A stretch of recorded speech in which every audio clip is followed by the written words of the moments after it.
இந்த கட்சிகள்லாம் வந்து விஜயை பார்த்து பயந்துட்டாங்களா அப்படின்ற கேள்வி இருக்குல்ல. ஆமாம்.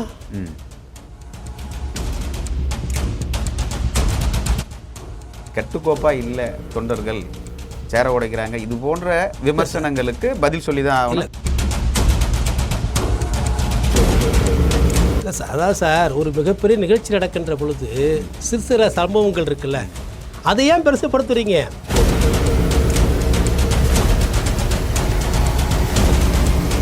திராவிட முன்னேற்ற கழகமும் அண்ணா திராவிட முன்னேற்ற கழகமும் நடத்துகிற கூட்டங்கள்லாம் பார்த்தீங்கன்னா அவங்க முழுக்க முழுக்க காசு கொடுத்து கூட்டு வராங்க.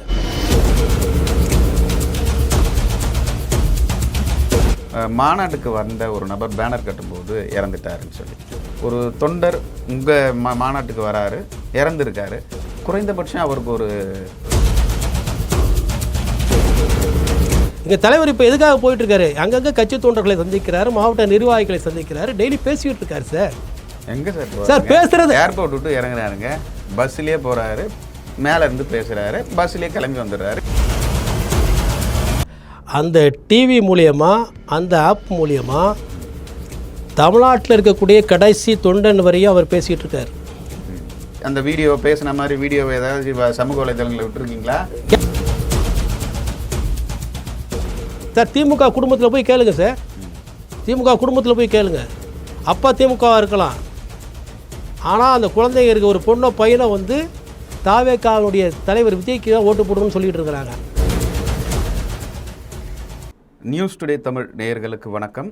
நான் லோகநாதன். இன்று நம்மோடு சிறப்பு விருந்தினராக கலந்து கொள்ள இருப்பவர் தமிழக வெற்றி கழகத்தின் மாநில ஒருங்கிணைப்பாளர் மற்றும் வழக்கறிஞர் அறிவழகன் நம்மோடு இருக்கிறார். அவரிடம் சில கேள்விகளை முன்வைக்கலாம். சார் வணக்கம். வணக்கம். உங்களுடைய மாநாட்டுக்கு பல்வேறு பிரச்சனைகள் தொடர்ந்து கொடுக்குறதா சொல்லி தாவேக்கா சார்பில் குற்றச்சாட்டை முன்வைக்கிறீங்க. ஹைகோர்ட்டில் என்ன சொன்னாங்க? நீங்கள் என்ன வாதத்தை முன் வச்சிங்க? தமிழக வெற்றி கழகம் எங்களுடைய இயக்கம் ஆரம்பித்த காலத்திலிருந்து கடந்த 2 ஆண்டுகளாக எந்த கட்சியும் சந்திக்காத கடுமையான பிரச்சனைகளை நாங்கள் சந்தித்து கொண்டிருக்கிறோம். குறிப்பாக ஆளுங்கட்சிக்கு எதிராக தமிழ்நாட்டில் வலுவான ஒரு எதிர்க்கட்சியாக இருப்பது, இன்றைக்கு உண்மையான எதிர்க்கட்சியாக இருப்பது தமிழக வெற்றி கழகம். எங்கள் கழகத்தினுடைய நிகழ்ச்சிகளுக்காக எங்கள் கட்சியைச் சேர்ந்த மாவட்ட செயலாளர்களோ மற்ற பொறுப்பாளர்களோ மாவட்ட கண்காணிப்பாளர்களை அணுகி அனுமதி கேட்டாலோ அல்லது காவல் நிலைய ஆய்வாளர்களை சந்தித்து அனுமதி கேட்டாலோ எங்களுக்கு கொடுப்பதில்லை. மாறாக எதற்காக நீங்கள் கேட்கிறீர்கள்? நீங்கள் எந்த ஊர்? ஒரு மாவட்ட செயலாளர் போகிறாருன்னு வச்சிங்க, ஒரு இன்ஸ்பெக்டரை பார்க்க போகிறார், ஒரு எஸ்பியை பார்க்க போகிறார், நீங்கள் எதுக்கு இதெல்லாம், உங்களுக்கு எதுக்கு வேண்டாத வேலை இப்படிலாம் கேட்குறாங்களா? இப்படிலாம் கேட்குறாங்க. ஒரு இடத்துலேயே அவங்களுக்கு ஒரு பய உணர்ச்சி வருது. உங்கள் ஆதார் கார்டு கொடுங்க, உங்கள் பேன் கார்டு கொடுங்க. இதெல்லாம் கொடுக்கணுமா? சட்டத்தில் இடம்? இதெல்லாம் சட்டத்தில் இடமே கிடையாது. ஒரு மனுவை கொடுத்தால் அதை வாங்கி அவர்களுக்கு என்ன அந்த ஃபார்மாலிட்டிஸ் இருக்குது அதுக்குப்படி அவங்களுக்கு உரிய அனுமதி கொடுக்கணும். ஆனால் இதை கொடுக்குறதே கிடையாது. அதுக்கு பதிலாக போகிறவங்கள ஒரு மன ரீதியாக உளவியல் ரீதியாக அவங்கள பயமுறுத்துறது. உளவியல் ரீதியாக தாக்குதல் நடத்துகிறாங்களா? ஆமாம், உளவியல் ரீதியாக பயமுறுத்துதல். தாக்குதல்ங்கிறவரை பயமுறுத்துறது. ஆமாம், பயன்படுத்தலாம். ஆமாம், தாக்குதல். இந்த தாக்குதலுக்காக என்ன பண்ணுறான்? ஐயோ, நம்ம தாவேக்கா சார்பாக ஏதாவது நிகழ்ச்சி நடத்தினா பிரச்சனை வருமோ, நம்ம குடும்பத்துக்கு பிரச்சனை வருமோ, காவல் நிலையத்தில் நம்மள மேலே வழக்கு பதிவு செய்வாங்களோ, ஒரு மனநிலையை உருவாக்கியிருக்காங்க. இது சாதாரண ஒரு மாவட்டத்தில் இருக்கக்கூடிய மாவட்ட செயலாளருக்கே இப்படி ஏற்படுகிற பொழுது தான் எங்களுடைய கட்சியினுடைய பொதுச் செயலாளர் அண்ணன் ஆனந்த் அவர்கள் வந்து தமிழக உயர் காவல்துறை அதிகாரியை சந்தித்து, டிஜிபியை சந்தித்து 2 வாரங்களுக்கு முன்னால் மனு அளித்தார். தமிழகம் முழுவதும் எங்களுடைய தலைவர் செப்டம்பர் 13ஆம் தேதியிலிருந்து டிசம்பர் 20 வரை எங்களுடைய நிகழ்ச்சி நிரலை தமிழக வெற்றி கழகத்தினுடைய தலைவர் விஜய் அவர்கள் மக்கள் சந்திப்பு பிரச்சாரத்தை நடத்துகிறார். இதற்கு உரிய முறையில் எங்களுக்கு அனுமதி தர வேண்டும். நீங்கள் மாநிலத்தில் இருக்கக்கூடிய மற்ற காவல் கண்காணிப்பாளர்களுக்கு உத்தரவிட வேண்டும் என்று எங்கள் மனுவை கொடுத்திருந்தார். திருச்சியில் உங்களுக்கு தெரியும், திருச்சியில் நாங்கள் செப்டம்பர் 13ஆம் தேதி நாங்கள் நடத்த போகிறோம்னு எல்லா பத்திரிகைகளுக்கும் முன்னாடியே கொடுத்தாச்சு, எல்லாம் வந்துச்சு. வெறும் 2 நாட்களுக்கு முன்னாடி தான் வந்து எங்களுக்கு வந்து அவங்க அனுமதி கொடுக்குறாங்க. அந்த அனுமதின்னு பார்த்தீங்கன்னா 23 கடுமையான நிபந்தனைகள். என்னென்ன நிபந்தனை சார் அப்படி கேட்டாங்க? சொல்லவே முடியாது. இப்படி ஏதாவது மக்களை சந்திக்கக்கூடாது அப்படின்னு தான் அவர் நிபந்தனை போடலையே தவிர, மறைமுகமாக தலைவர் விஜய் அவர்களுடைய பிரச்சாரத்தை எப்படியெல்லாம் கட்டுப்படுத்த வேண்டும். உதாரணத்துக்கு சொன்னோம்னா, சென்னையிலேருந்து தலைவர் விஜய் புறப்பட்டு அந்த இடத்துக்கு வந்துட்டு திருப்பி புறவழிச்சாலையாக சென்னையை நோக்கி அடைய வேண்டும். இப்படிலாம் அதில் ஒரு இது இல்லை, நடக்கிறதுக்கு பர்மிஷன் கொடுங்க, ரூல்ஸ் அண்ட் ரெகுலேஷன் ஃபாலோ பண்ணுங்க, திருப்பி வர்றதுக்கு கூட கொடுப்பாங்க. ஆமாம், திருப்பி வர்றதுக்கு இந்த வழியாக போகணுன்னு அது கண்டிஷன் ரூல்ஸ் இருக்கா? அப்படி இவங்க போட்டிருக்காங்க 23 நிபந்தனைகள் போட்டதில் அது ஒரு நிபந்தனை. ஒருவேளை பொதுமக்களுக்கு இடையூறாக இருக்கும், அவர் போகும்போது பின்னாடியே பைக்கில் துரத்துறாங்கல்ல, அதெல்லாம் வந்து கட்சியினருக்கு சொல்லியும் நாங்கள் இப்போ திருச்சிக்கு நாங்கள் போகிறோம், அங்கேருந்து எங்கள் தலைவர் வந்து வேறு இப்போ பெரம்பலூர் அடுத்து அரியலூர்னு 2 நிகழ்ச்சிகளை வச்சுருந்தார். அப்போ போகிற பொழுது அந்த நிகழ்ச்சிகள் திருச்சியிலே தங்கலாம், திருச்சியில் தங்கிவிட்டு அடுத்து பெரம்பலூர் செல்லலாம், பெரம்பலூர் அடுத்தது அரியலூர் செல்லலாம். இப்படிப்பட்ட ஒரு பிரச்சார பயணத்தின் போது நீங்கள் இங்கே திருச்சியை முடிச்சுட்டு நீங்கள் உடனே புறவழிச்சாலையாக சென்னைக்கு போகணும்னு எப்படி நிபந்தனை விதிக்க முடியும்? நீங்கள் யார் டைரக்ஷன் போகிறதுன்ற கேள்வி இருக்குல்ல. அதான் சொல்கிறேன், இப்படிலாம் எப்படி பிரச்சனை? இது வந்து ஜனநாயக நாடு. இந்திய அரசியலமைப்பு சட்டம் அனைத்து மக்களுக்கும், அனைத்து குடியுரிமை மக்களுக்கும் வந்து இங்கே வந்து அடிப்படை சட்டம் வந்து என்னென்னா, நீங்கள் உங்களுடைய போராடுவதற்கு, கூடுவதற்கு, உங்கள் கருத்துக்களை தெரிவிப்பதற்கு, மக்களை சந்திப்பதற்கு எந்த தடையும் கிடையாது. நேற்று வந்து ஆளுங்கட்சி 2 நாட்களுக்கு முன்னாடி கரூரில் மிகப்பெரிய மாநாடு நடத்தினாங்க. பல ஊர்களேருந்து வந்தாங்க. அந்த மாநாட்டிற்கு அவர்கள் ஏதாவது அனுமதி வாங்கினார்களா? அனுமதி கொடுத்தார்களா? அதை ஏதாவது பத்திரிகையில் வந்துச்சா? ஏதாவது பார்த்தீங்களா? அதுக்கு முன்னாடி கடந்த ஒரு வாரத்துக்கு முன்னாடி வந்து தமிழக முதல்வர் வந்து கிருஷ்ணகிரி போயிருந்தார். அங்கே 2 பக்கமும் தடுப்பு வச்சுருந்தாங்க. இந்த தடுப்புக்குள்ளே வந்து இவர் உட்காந்து ரோட் ஷோ பண்ணாரே, அதுக்கு ஏதாவது நிபந்தனைகள் மீறப்பட்டது தானே அது? அதுக்கு ஏதாவது முதலமைச்சர் மீது நீங்கள் நடவடிக்கை எடுத்தீங்களா? துணை முதலமைச்சர் போகிறாருக்கு, அவருக்கு பின்னால் வந்து 500க்கும் மேற்பட்ட வாகனங்கள் வருது. தலைவர் விஜய் அவர்கள் போகிற பொழுது வெறும் 5 வாகனங்கள் மட்டுமே செல்ல வேண்டும். அதை ஃபாலோ பண்ணுறீங்களா? நாங்கள் அப்படி ஃபாலோ பண்ணோம், திருச்சியில் அப்படி ஃபாலோ பண்ணோம். அப்படி ஒன்றும் இல்லையே சார், நிறைய வாகனம் வந்துச்சு. அந்த வாகனங்கள் வந்து இவங்க என்ன பண்ணாங்கன்னா, அது என்ன புரிஞ்சுக்கணும்னா, நீங்கள் இந்த வாகனங்களை எல்லாம் ஒழுங்குபடுத்த வேண்டியது யாருடைய பொறுப்பு? தமிழக காவல்துறையோட பொறுப்பு. எங்கள் கட்சி தலைமை ஏற்கனவே கொடுத்துட்டு 5 வாகனங்கள் எதுன்னு கொடுத்தாச்சு. ஆனால் உள்ள அங்கங்கேருந்து வருகிற வாகனங்கள் இருக்குது பார்த்தீங்களா, அந்த வாகனங்களெல்லாம் இந்த வழியாக திருப்பி விடுகிறார்கள். சில வாகனங்கள் ஆமாம் திட்டமிட்டே பண்ணாங்க, நிறைய வாகனங்கள் திருப்பி விட்டாங்க. ஓகே, உங்கள் கண்டிஷனை மீறுறாரு அப்படின்னு சொல்லிட்டு அப்படின்னு ஒரு வழக்கு போடணும். 23 நிபந்தனைகளை விதித்து இவைகளெல்லாம் மீறினால் இடையிலேயே நாங்கள் தடுத்து நிறுத்துவோம். ப்ரீ பிளானாக பண்ணுறாங்க. ஆக முழுமையாக ஒரு ப்ரீ பிளான். இதை கண்டித்து நாங்கள் வந்து அடுத்தடுத்த நிகழ்ச்சிகளை நாங்கள் எங்கள் தலைவர் வந்து எந்த விதமான பிரச்சனையும் இல்லாமல் மக்களை நேரடியாக சந்திப்பதற்கு உரிய விதிமுறைகளை உருவாக்க வேண்டும் என்று நாங்கள் உயர்நீதிமன்றத்தில் எங்களுடைய மனுவை தாக்கல் செய்து அது உயர்நீதிமன்ற நீதியரசருக்கு முன்னால் விசாரணைக்கு வந்த பொழுது நாங்கள் எங்களுடைய தரப்பு வாதங்களை எடுத்து வைத்தோம். அப்போது அவர் பொதுவாக சில கேள்விகளை எழுப்பினார்கள். யார் எழுப்பினாங்க? நீதியரசர் கேட்டார். ஓகே, இளைஞர்கள் சில பேர் வந்து மேலையெல்லாம் ஏறி உட்காந்துருக்காங்களே, அதை கண்ட்ரோல் பண்ணல கட்சி நீங்கள் தானே கண்ட்ரோல் அதான் அவங்க கேட்டாங்க. அதுக்கு வந்து நாங்கள் என்ன சொன்னோம்னா, அது ஒருத்தர் 2 பேர் தான் போயிருக்காங்க. அதுக்கு முறையான இன்னொரு காரணம் என்னென்னு சொன்னால், அந்த இடத்துல வெறும் 30 போலீஸார் தான் நிறுத்தப்பட்டிருந்தாங்க. ஒரு பெரிய அவ்வளோ பெரிய மிகப்பெரிய கிரௌடுக்கு வெறும் 30 போலீஸு. அங்கங்கே போலீஸ் இல்லைப்பா, நீ போகாதப்பா, நீ ஏறாதப்பா. ஏன்னா இளங்கன்று பயமறியாது. சின்ன குழந்தைங்க, சின்ன பசங்க சொல்ல முடியாது. இல்லை என்ன காரணம் சொல்கிறேங்க, உங்கள் கட்சி சார்பாக வந்து கட்சி தொண்டர்களை, கட்சி பிரமுகர்களை நிறைய பேர் அங்கே இருப்பாங்க, அவங்க தான் கண்ட்ரோல் பண்ணணும். ஆமாம், மற்ற கட்சியில் நடக்கும்போது அவங்கவுங்க தான் கண்ட்ரோல் பண்ணணும். ஆமாம், அதாவது நீங்கள் ஒரு தடையை போட்டு வச்சுருக்கீங்க, அதை தாண்டி அது மேலே ஏறி போய் பார்க்கறதுன்றது உழுந்தோ அடிபட்டுறாங்க. நீங்கள் அந்த விஷுவல் பாருங்கள், எந்த இடத்துலையும் தடையை மீறியோ அந்த இளைஞர்கள் ஏறவில்லை சார். எவ்வளோ வீடியோ இல்லை சொல்கிறேன் கேளுங்க. வீட்டு மேலே இருங்க சார், அது இல்லாமல் கம்பி மேலே இல்லை சார், அதெல்லாம் வெறும் சப்போர்ட்டிவாக நிற்கிறாங்க. அதை சப்போர்ட்டிவாக நிற்கும்போது கூட எங்கள் பொதுச் செயலாளர், மாவட்ட செயலாளர்கள் எல்லாத்தையும் போயிட்டு சொல்கிறாங்க, அதுமாரி நிற்காதீங்க. ஒவ்வொரு வாட்டியும் நீங்கள் பாருங்கள், அதை வச்சு தான் எங்களை கிண்டல் பண்ணிக்கிட்டு இருக்கிற பல வீடியோக்களை பாருங்கள். இவங்க வந்து கட்சிக்கு வர தொண்டர்களை, இளைஞர்களை வந்து நீ சேர தூக்காத, மேலே ஏறாதுன்னு சொல்கிறாங்கன்னு சொல்லி கிண்டல் அடிக்கிறாங்களா? அப்போ என்ன, எங்களுடைய பொதுச் செயலாளர் ஒவ்வொரு முறையும் எவ்வளோ சேர் உடஞ்சுது சார்? மதுரை சார், அதுக்கு முன்னாடி நடந்த மாநாட்டில் எவ்வளோ சேர் உடஞ்சது? மதுரையில் நான் ஓப்பனாக சொல்கிறேங்க, மதுரையில் எந்த சேரும் உடையப்படவில்லை. ஓகே, அப்போ அவங்க என்ன தெரியுமா, அந்த உடஞ்ச சேர்ன்னு சொல்கிறீங்களே, அந்த கூட்டம் வந்துச்சு, ஒரு மிகப்பெரிய சுனாமி மாரி வருது கூட்டம். அந்த சுனாமி மாரி வருகிற பொழுது தலைவரை பார்க்க வேண்டும் என்ற ஆர்வத்தில் ஒவ்வொன்றாக தள்ளி கொண்டு போகிறார்கள்.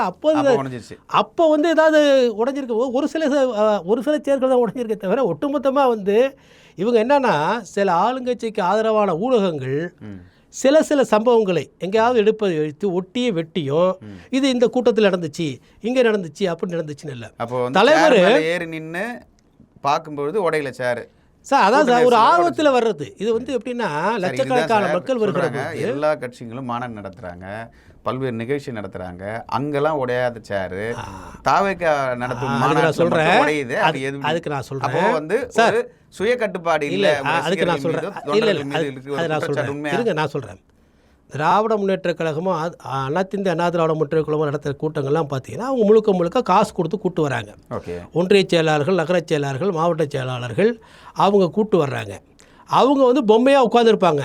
கைத்தட்ட சொன்னால் கை தட்டுவாங்க, விசில் அடிக்க சொன்னால் விசில் அடிப்பாங்க, ஏஞ்சி நின்றுனா நிற்பாங்க, போயிடலான்னா போயிடுவாங்க. அதுமாரி வர்ற கூட்டம் அது. ஆனால் இது தன்னெழுச்சியாக வருகிற கூட்டம். தமிழ்நாட்டினுடைய 8 திக்கிலும் 16 கோணங்களிலிருந்தும் இளைஞர்கள், மாணவர்கள், பெண்கள், ஆண்கள் என்று எல்லாரும் தன்னெழுச்சியாக ஒரு தலைமுறை பார்க்க வேண்டும். எங்களுக்கு ஒரு நம்பிக்கை, அடுத்த தலைமுறை, அடுத்த 50 ஆண்டுகால தமிழ்நாட்டினுடைய அரசியலை தீர்மானிக்கக்கூடிய இடத்தில் இருப்பவர் தான் தலைவர் விஜய் அவர்கள். அவரை பார்க்க வேண்டும் என்ற அந்த ஆர்வத்தில் வருகிறவர்கள். நீங்கள் ஏதாவது ஒரு அசம்பாவிதம் நடந்துச்சா? மதுரையில் பார்த்தீங்களே, மதுரை மாநாட்டில் ஏதாவது ஒரு அசம்பாவிதம் நடந்துதா? எந்த அசம்பாவிதமும் நடக்கல. இந்த ஸ்டேஜில் ஏறி மேலே இருந்து தூக்கி போட்டது சார், அது என்னன்னா ஏறுறதே தப்பு. அதான் சார், பவுன்சர் பாதுகாப்பா ஒரு ரசிகரை கொண்டு போய் விடணும். ஆனா அங்கிருந்து தூக்கி போடுறது நியாயமா? இல்ல நீங்க ஆதரிக்கிறீங்களா? இல்லைங்க, அது எல்லாம் நடந்ததை கேளுங்க. மிகப்பெரிய கூட்டம், நாங்கள் சொல்லிட்டோம், 2 பக்கமும் ரேம்ப் இருக்குது, தலைவர் வராரு சார்.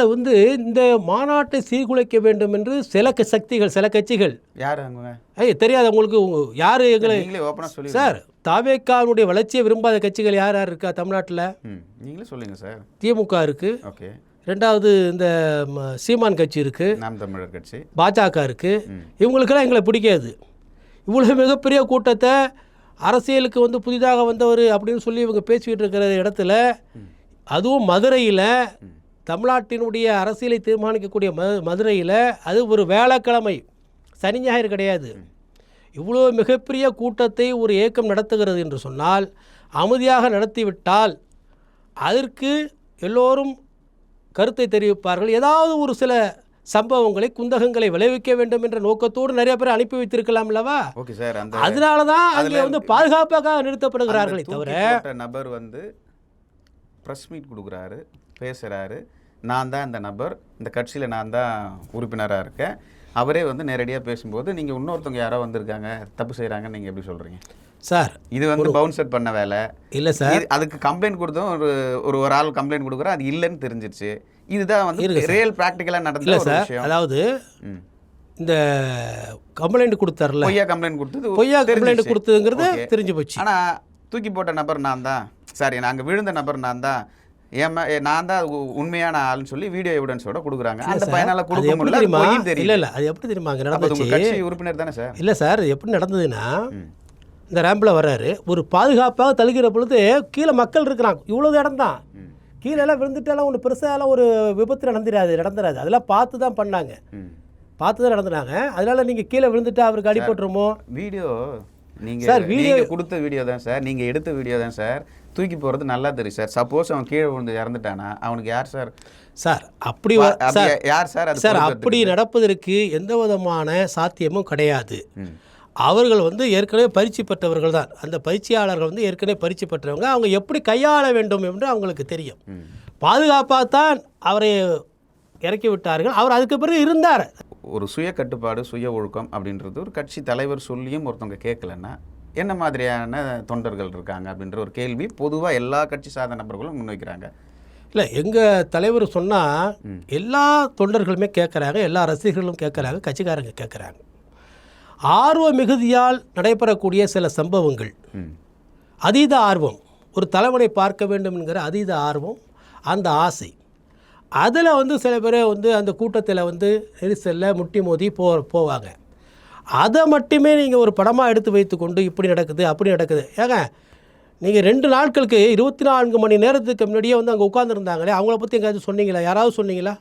எல்லா தொலைக்காட்சியும் இல்லை சார் நான் சொல்கிறேன் சார் தொடர்ந்து நேரலை பண்ணாங்க சார். நான் பார்த்தேன். இல்லை சார், நீங்கள் பார்த்தீங்க சார். எல்லா இல்லை சார், ஸ்டார்டிங்ல இருந்து எண்டிங் வரைக்கும் சார் 24 மணி சார் நான் சொல்கிறேன் சார், நல்ல விஷயமும் பண்ணாங்க. இல்லை சார் 24 மணி நேரம் அதே இடத்துல உட்காந்து தன்னுடைய தலைவரை பார்க்கறதுக்காக உட்கார்ந்துருந்தாங்களே, அவங்கள பற்றி எத்தனை பேர் பேசுனீங்க, எத்தனை ஊடகங்கள் பேசுனுச்சு? நிறைய பேர் பேசுனாங்க சார். ஆனால் ஒரே ஒரு சம்பவம் இது சார், அதான் சார் ஒரே ஒரு சம்பவத்தை தான் நீங்கள் தொடர்ந்து பேசி கொண்டிருக்கிறாங்க எல்லாரும். இங்கே 24 மணி நேரம் அங்கே கட்டுப்பாடோடு உட்காந்துருக்காங்களே அந்த இடத்துல.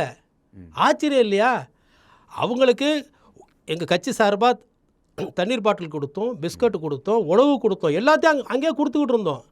எல்லாத்தையும் வாங்கி அவர்களுக்கு தேவையான உணவை அங்கேயே வந்து மருத்துவ முகாம் வச்சுருந்தோம். அதவே அவைகளில் ப்ரோக்ராமில் உணவு அவங்களுக்கு பிஸ்கெட்டோ இல்லை ஸ்நாக்ஸோ இல்லை தண்ணியோ அது கட்டாயம் கட்சி சார்பில் தான் கொடுக்கணும். இதுக்கு மாற்று கருத்தை இல்லை, நீங்கள் கொடுத்தோம் நாங்கள் பார்த்தோம். இப்போ பிரச்சனை இங்கே அது வரல.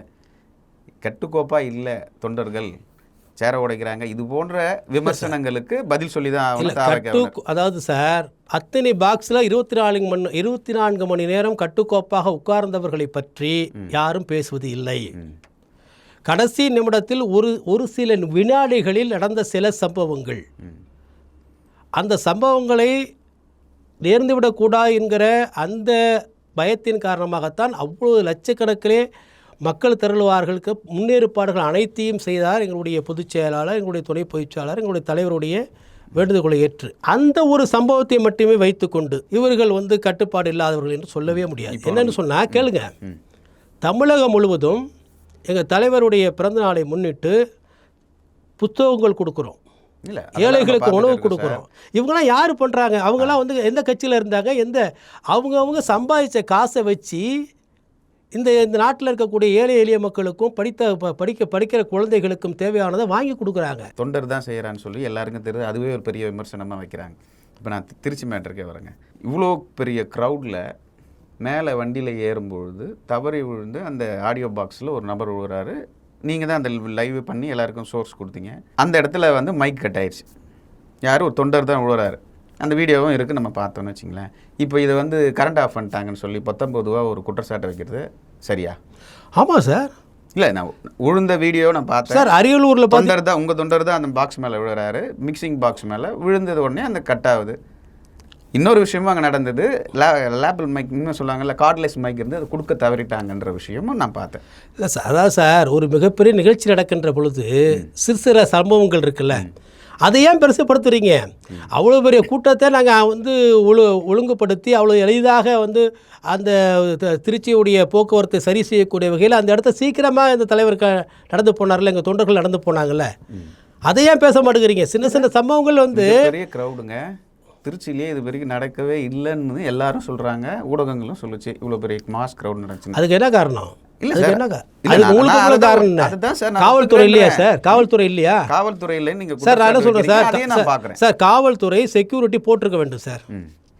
சார் ஒரு காவல்துறை சாதாரணமா ஒரு திமுக ஒரு உண்மை சார், உண்மை சார். திமுக வந்து ஒரு திமுக தொண்டனுடைய மேரேஜ் நடந்தாவில் போய் பாருங்க, அந்த கல்யாண மண்டபத்துக்கு முன்னாடி அவ்வளோ போலீஸ்காரங்களை நிப்பாட்டி வச்சுருக்காங்க. உண்மைதான். ஆனால் இவ்வளோ லட்சக்கணக்கான இளைஞர்கள் வருவாங்க, மக்கள் வருவாங்க, ஒரு மிகப்பெரிய தலைவர் வராருன்னு சொல்லும்போது நீங்கள் என்ன ஏற்பாடு பண்ணீங்க? நீங்கள் எங்களுக்கு 23 நிபந்தனைகளை போட்டு அனுப்பிச்சிங்களே, இவ்வளோ மக்கள் வராங்களே, இந்த மக்களுக்கு யார்? இந்த மக்கள் வந்து தமிழக வெற்றி கழகத்தினுடைய தலைவரை ஆதரிப்பதாக இருந்தாலும் இந்த நாட்டினுடைய குடிமக்கள், இந்த நாட்டினுடைய வாக்காளர்கள், இவர்களை காப்பாற்ற வேண்டியது யார்? தமிழக அரசு தானே, தமிழக காவல்துறை தானே. ஏன் போதிய பாதுகாப்பு கொடுக்கல? அப்போ எப்படியாவது சார், எப்படியாவது நீதிமன்றத்தில் இந்த விஷயத்தை நிச்சயம் சொன்னோம். இதெல்லாம் சொன்னோம். என்ன சொன்னாங்க? இதெல்லாம் சொன்னோம். அதனால தான் நீங்கள் வந்து யூனிஃபார்மாக ஒரு கைட்லைன்ஸ் ஏற்படுத்தி அனைத்து அரசியல் கட்சிகளுக்கும் நீங்கள் கொடுங்க. இல்லை, இது வந்து கோர்ட் சொன்னதா இல்லை நீங்கள் சொன்னதா? நான் எங்களோட கருத்து சொன்னோம். இப்படி தான் நடக்குது. மற்றவங்களாம் வந்து இப்போ ப்ராப்பராக பர்மிஷன் வாங்காமல் மாநாடு நடத்துகிறாங்க, நாங்கள் கேட்டாலும் நீங்கள் ஒரு கைடன்ஸ் கொடுங்கன்னு சொல்லி கேட்குறீங்க. நாங்கள் வந்து வாங்குகிறோம், யூனிஃபார்மாக எல்லாருக்கும் கொடுங்க, எங்களுக்கும் கிடையாது. இப்போ வந்து ஆளுங்கட்சிக்கு வந்து நீங்கள் எந்த இருக்கிறது தானே சார்? சார் ஆளுங்கட்சிகளுக்கு ஆளுங்கட்சி வந்து ரோட் ஷோ நடத்துறதுக்கு எப்படி அனுமதி கொடுக்குறீங்க? ஏன் எங்களுக்கு ரோட் ஷோ நடத்தக்கூடாதுன்னு சொல்கிறீங்க? அவங்க வந்து 100 வாகனத்தோடு போகிறாங்க, ஏன் எங்கள் தலைவர் வந்து 5 வாகனத்துக்கு பின்னால் அவருக்கு பின்னால் போகக்கூடாதுன்னு ஏன் சொல்கிறீங்க? அவங்களுக்கு எந்த நேர கட்டுப்பாடு விதிக்கலை, ஏன் எங்களுக்கு நேர கட்டுப்பாடு விதிக்கிறீங்க? அவங்க வந்து வெடி வெடிக்கிறாங்க, ஏன் எங்களுக்கு வெடி வெடிக்கக்கூடாதுன்னு சொல்கிறீங்க? அவங்க வந்து உதாரணம் சொல்கிறேன், அவங்க வந்து லாரியாக கூப்பிட்டு வர்றாங்களே, நீங்கள் இங்கே வாகனங்களை வந்து கூட்டு வரணும். வாகனங்களை கூட்டு வருகிற பொழுது அந்த வாகனத்தில் எத்தனை பேர் வருவாங்க, அவங்க பேர் என்ன, எத்தனை மணிக்கு அந்த ஊர்லேருந்து புறப்படுறாங்க, அந்த வாகனம் எங்கே நிறுத்தப்படும், இதெல்லாம் எதுக்கு கேட்குறீங்க? ஐஎஸ் ரிப்போர்ட் வாங்குறதுக்கு சார். எவ்வளோ பேர் வராங்கன்னு தெரிஞ்சுக்கணும்ல சார். நான் என்ன சொல்கிறேன் சார், 2 நாளைக்கு சார் கவர்மெண்ட் தெரிஞ்சுக்கணும்ல. சொல்கிறேன் சார், ஈஸியாக வந்து கால்குலேட் பண்ணுறாங்க சார். இவ்வளோ பேர் வந்திருக்காங்க, ரிப்போர்ட் கொடுப்பாங்க சார் முதலமைச்சர். அதுதான் சார் நடக்குது. அப்போ முதலமைச்சருடைய அரசுக்கு, திமுகவிற்கு உளவுத்துறையாகத்தான் காவல்துறை செயல்படுகிறதா? கண்டிப்பாக செயல்படுது சார். அப்போ அரசுக்கு மக்களுக்கு தேவையில்லை. ஆமாம் சார், உங்களுடைய குற்றச்சாட்டு அது கோர்ட்டில் முன் வச்சுருக்கீங்க. கோர்ட் வந்து கைடன்ஸ் பண்ண போகுது. இதுக்கப்புறம் ரெகுலேஷன் வரப்போகுதுன்னு வச்சுக்கோங்க. கோர்ட் தலையிட்டால் கண்டிப்பாக நடக்கும் இல்லைங்களா? உங்களுக்கு நம்பிக்கை இருக்குல்ல? நடக்கும், நிச்சயம். இனிமேல் வந்து நடக்கிறதுக்கு வாய்ப்பு இருக்குது. இப்போது நம்ம இன்னொரு விஷயமும், விஜய் மேலே ஒரு குற்றச்சாட்டு வச்சாங்க. மாநாட்டுக்கு வந்த ஒரு நபர் பேனர் கட்டும்போது இறந்துட்டாருன்னு சொல்லி. ஒரு தொண்டர் உங்கள் மாநாட்டுக்கு வராரு, இறந்துருக்காரு. குறைந்தபட்சம் அவருக்கு ஒரு வருத்தம் தெரிவிச்சிருக்கலாமே, ஏன் தெரிவிக்கலன்றது தான் மிகப்பெரிய கேள்வி. யார் வருத்தம் தெரிவிக்கலன்னு சொல்கிறீங்க? தலைவர் அன்னைக்கே மேடையில் பண்ணலையே சார். தலைவர் அன்னைக்கே வருத்தம் தெரிவிச்சிட்டார் சார். பண்ணாருங்க அந்த மீட்டிங்லேயே சொன்னாரா சார்? அந்த தகவல் எந்தெந்த தகவல் வந்துச்சோ, அதாவது மாநாட்டுக்கு திரும்பி வந்துட்டு போனாங்கல்ல, அதுக்கு பிறகு அந்த நியூஸ் பண்ண பிறகு தலைவர் வந்து வருத்தம் தெரிவித்து அந்த பாதிக்கப்பட்ட குடும்பம், இறந்து போனவருடைய குடும்பத்திற்கு வந்து எங்கள் பொதுச் செயலாளரும் மற்றவர்களும் போய் சென்று ஆறுதல் கூறி அவர்களுக்கு தேவையான எந்த உதவிகளை வேண்டுமானாலும் செய்யலான்னு தலைவர் சொல்லிட்டு வர சொல்லியிருக்கார் சார். இந்த செய்தி எங்கேயாச்சும் போடுறீங்களா நீங்கள்? நானும் சொல்கிறேன் இது சார். கார் ஒன்றும் ஒரு உதாரணத்தை சொல்கிறேன். மேடையிலேயே சின்னதாக ஒரு இன்னைக்கு தொண்டர் வந்து கட்டும்போது பாதுகாப்பு இல்லாமல் இறந்துட்டாரு, பாதுகாப்போடு நடந்துங்க, அவருக்கு எனக்கு வருத்தம் தெரிவிக்கிறேன்னு சொல்லிட்டு ஈஸியாக சொல்லி முடிச்சுட்டு போயிடலாமா சார்? சார் அப்போ அந்த நியூஸே வரலையே சார். அதுக்கு பிறகு தானே வந்துச்சு. நீங்கள் இறந்துட்டாரு பேனர் கட்டும்போது சார், அதுக்கப்புறம் தான் சார் மாநாடு நடக்குது. இல்லை அப்போ அந்த தலைவருக்கு நீங்கள் இந்த மாதிரி விஷயத்தெல்லாம் கொண்டு போய் சேர்க்கறது இல்லையா கேட்குறேன். இல்லை நீங்கள் சொல்கிறது வந்து மாநாடு முடிஞ்ச பிறகு தான், அதாவது ஏதோ ஒரு விபத்து நடந்திருக்கு, அந்த செய்தி வந்து மாநாட்டிற்கு பிறகுதான் வெளி உலகத்துக்கு வருகிறது. மாநாடு அன்றைக்கு தெரிவித்திருந்தால் நிச்சயமாக தலைவர் வந்து அந்த இடத்துல தூங்கும்போதே சொல்லியிருப்பாரு. விஜய் அவர்களை புசி ஆனந்தும் அந்த விவேக வகுப்பாளர் அவர் 2 பேரை தவிர்த்து வேற யாரும் ஆக்சஸ் பண்ண முடியலன்றது தான் மிகப்பெரிய. அதெல்லாம் கிடையாது. நீங்கள் பார்க்க முடியுதா உங்களால்? நீங்கள் பேசுகிறீங்களா? நிச்சயம். அதாவதுங்க, இப்போ எங்கள் பொதுச் செயலாளர் இருக்கார்ல, அவரு மாரி வந்து ஒரு எளிமையான மனிதர் இல்லை சார். இல்லை எதுக்கு சொல்ல பாருங்க. தமிழ்நாட்டில் இருக்கக்கூடிய 234 சட்டமன்ற தொகுதிகளில் எந்தெந்த கட்சிக்காரங்க இருக்காங்களோ அவங்களெல்லாம் பேர் சொல்லி கூப்பிடுவார். கண்டிப்பாக கூப்பிட்டு தான் ஆகணும். இல்லை கூப்பிடுவார். இல்லை கூப்பிட்டு தான் ஆகணும். அவங்கவுங்களுக்கு என்னென்ன மரியாதை கொடுப்பாரோ அதை கொடுப்பார். அடுத்தது, எங்களுடைய கட்சி தலைவர் வந்து நேரடியாக ஒவ்வொருவரையும் பார்க்க வேண்டும் என்ற அவசியம் கிடையாது. ஆனால் தமிழ்நாட்டில் இருக்கக்கூடிய மாவட்ட பொறுப்பாளர் இருங்க சார், சொல்லிடுறேன் சார். இல்லை சார், மாவட்ட செயலாளர்களாவது பார்க்குறாங்களே. ஒவ்வொரு நிகழ்ச்சி செயற்குழு நடந்தபோது தலைவர் பார்த்தாரு, பொதுக்குழு நடக்கும்போது பார்த்தாரு, ஒவ்வொரு நிகழ்ச்சியப்போ பார்க்குறாங்களே. அன்னைக்கு 500 ஆக்சஸ் பண்ண முடியல. நிச்சயம் ஆக்சஸ் பண்ணிட்டு முடியல, பேச முடியல. அதுக்கு தடையா வந்து புசி ஆனந்த் இருக்கிறாரு. இல்லை பொதுச்சா அவர் மாரி அது மாரி அவர் வந்து இல்லை போக முடியல அப்படிங்கிறதெல்லாம் போய் அவர் வந்து எல்லாரையும், யாருக்கும் அவர் இடையூறாக இருக்கக்கூடியவர் இல்லை. எங்கள் பொதுச் செயலாளர் எல்லாரையும் வளர்த்து விடக்கூடியவர். அவருக்கு என்ன பொறுத்தவரை சொன்னால், இப்போ என்னையோ வந்து ஒருங்கிணைப்பாளரை போட்ட பிறகு நான் அவர் போய் பார்க்கவே இல்லை சார். நான் பார்த்து சால்வை போடலை. ஆனால் எப்போ எனக்கு ஃபோன் பண்ணுவார், ஆனால் இது மாதிரி மீட்டிங் இருக்குன்னா வாங்க அப்படின்னு. அந்த மனம் படைத்தவர். அதனால் வந்து யாரையும் தடுக்கவே இல்லை. அதுமாதிரி எங்கள் கட்சியில் அதுமாதிரி ஆட்களே கிடையாது. எனக்கு தெரிஞ்சு எங்கள் கட்சியில் இருக்கக்கூடிய எல்லா நிர்வாகிகளும் சரி, நீங்கள் சொல்கிறீங்கள தேர்தல் வியூக ஒருங்கிணைப்பாளர், அவர்லேருந்து எல்லாரையும் அரவணைச்சு போகக்கூடியவங்க, நல்லா பேசக்கூடியவங்க. எங்கள் தலைவர் இப்போ எதுக்காக போயிட்டுருக்காரு? அங்கங்கே கட்சி தொண்டர்களை சந்திக்கிறாரு, மாவட்ட நிர்வாகிகளை சந்திக்கிறாரு, டெய்லி பேசிகிட்டு இருக்காரு சார்.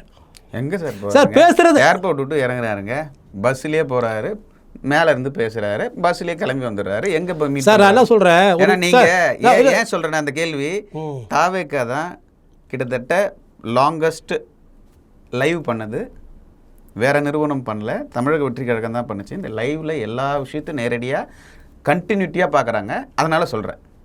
இல்லை அதாவதுங்க, அதனால் சொல்கிறேன். ஏன் நான் வந்து இப்போ நம்ம வந்து போய் சொல்லலாம் கூட ஒரு விஷயத்த எடுத்து கேட்குறாங்க, மிகைப்படுத்தி கேட்குறாங்கன்னு சொல்லுவாங்க. இது வந்து உங்களுடைய ஃபாலோஅப்பில் நீங்கள் பண்ணுறக்கூடிய வீடியோஸில் தான் நாங்கள் பார்த்துட்டு கேட்குறோம் இந்த கேள்வி. இல்லை தலைவர் வந்து மை டிவி ஆப்னு ஒன்று நாங்கள் ஸ்டார்ட் பண்ணியிருக்கோம். அந்த டிவி மூலியமாக, அந்த ஆப் மூலியமாக தமிழ்நாட்டில் இருக்கக்கூடிய கடைசி தொண்டன் வரையும் அவர் பேசிகிட்டு இருக்கார்.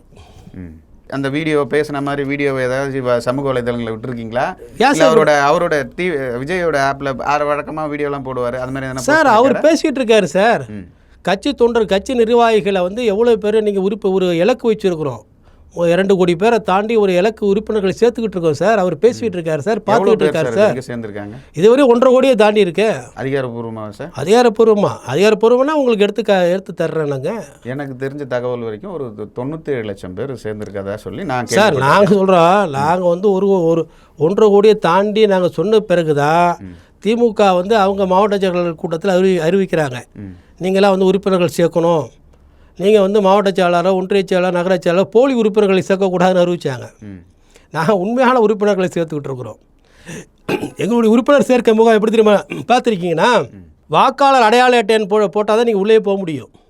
18 வயதுக்கு மேற்பட்டவர்கள் வாக்காளர்கள் அனைவரையும் அவங்களுடைய உறுப்பினர் அந்த உரிமை என்ன இருக்குது பாருங்கள், அதை வந்து பதிவு செஞ்ச பிறகு தான் உள்ளே போய் சேர்ந்த முடியும். இன்றைக்கி சேர்ந்துக்கிட்டே இருக்கிறான், லட்சக்கணக்கில் சேர்ந்துக்கிட்டு இருக்கிறாங்க. உங்களுக்கான இந்த ஆப்பை உருவாக்கி கொடுத்தவர் பாஜகவினுடைய சார்ந்தவர், முன்னாள் வந்து 2 தொகுதிகளில் போட்டியும் விட்டுருக்காரு. நீங்கள் சொல்கிறது புது செய்தியாக இருக்குது. முழுக்க பாஜகவை எதிர்த்து களத்தில் உண்மையாக போராடி கொண்டிருக்கிறோம். எங்கள் தலைவர் சொன்னார், பாசிச வெறிப்பிடித்த பாஜகவை தமிழ்நாட்டுக்குள் நுழைய விடக்கூடாது என்பதுதான் எங்களுடைய கொள்கை, தமிழக வெற்றி கழகத்தினுடைய கொள்கை.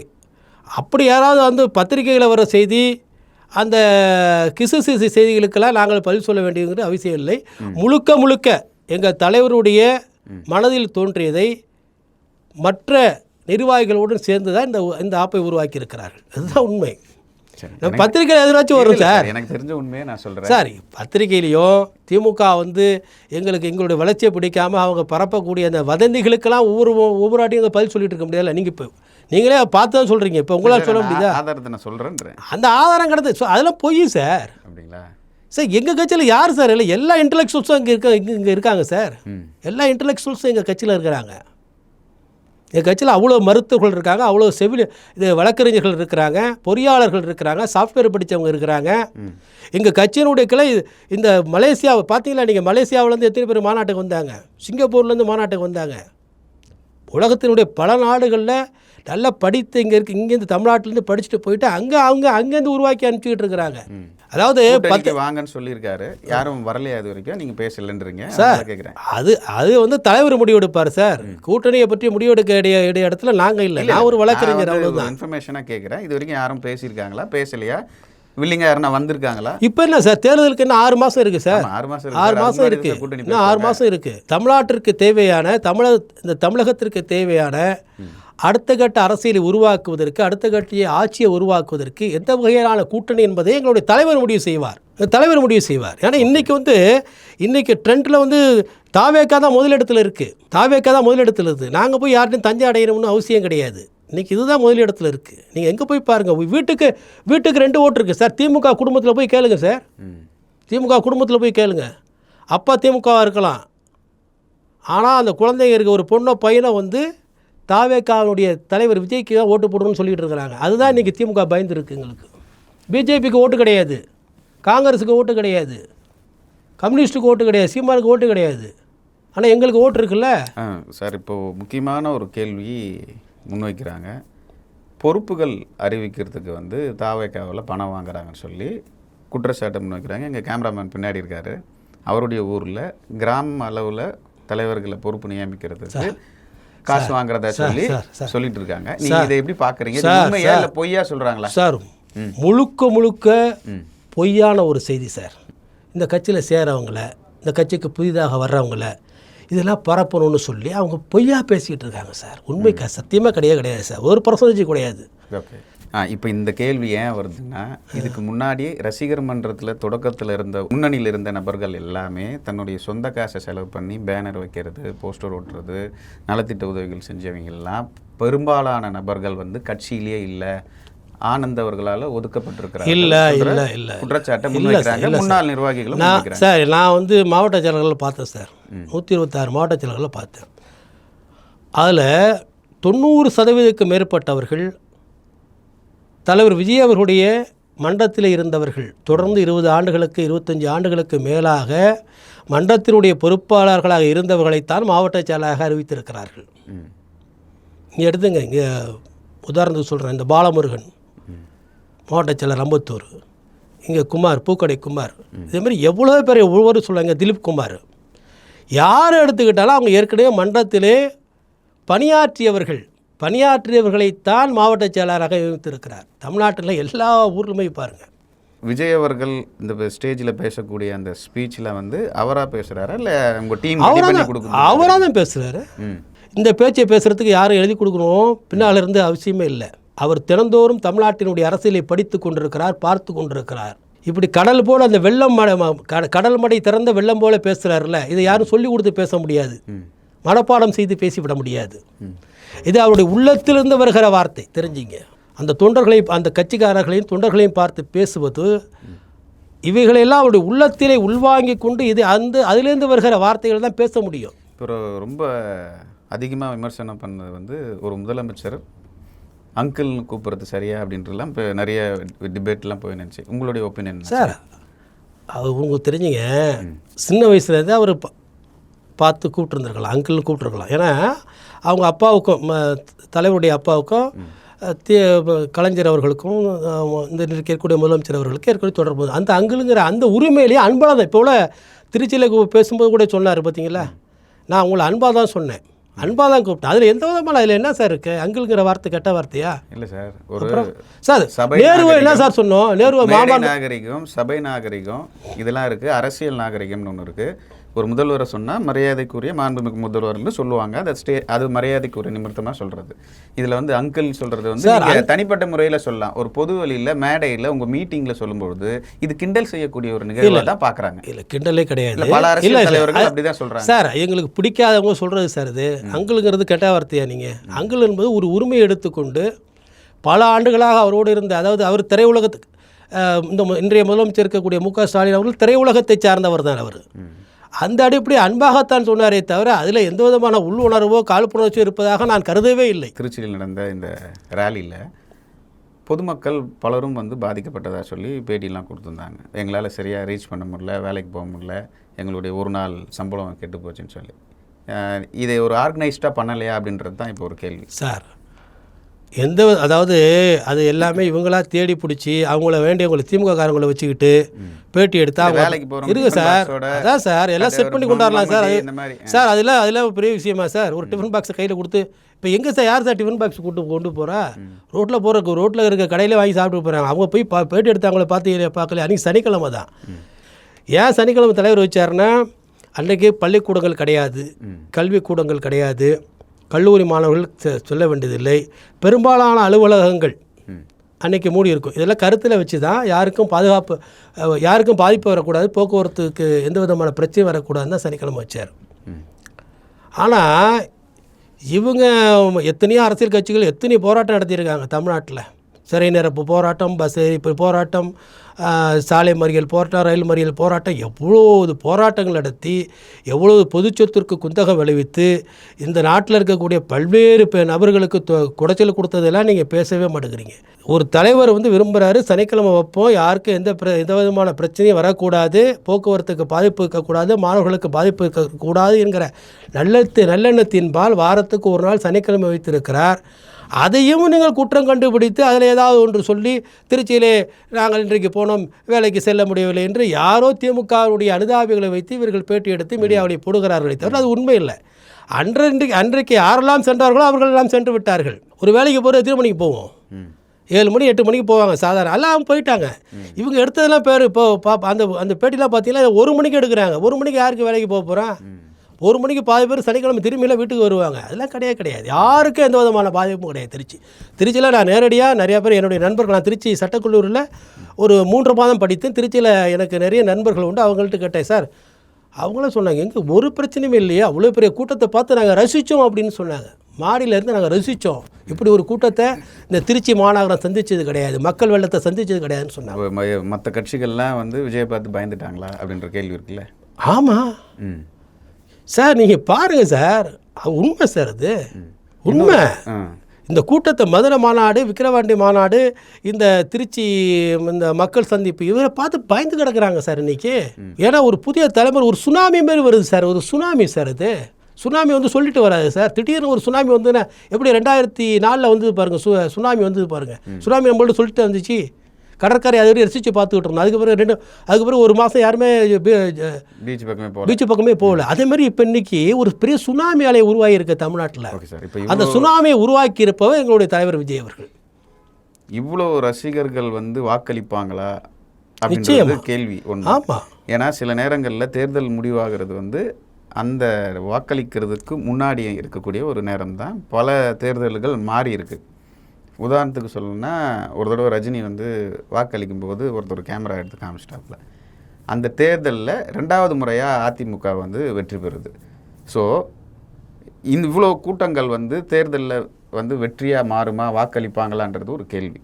நீங்கள் இதை எப்படி பார்க்குறீங்க சார்? நீ வந்த கூட்டத்தை பாருங்கள், வெறும் வந்து சினிமா கவர்ச்சி என்கிற அடிப்படையில் மட்டும் தலைவர் விஜயை மக்கள் பார்க்கல.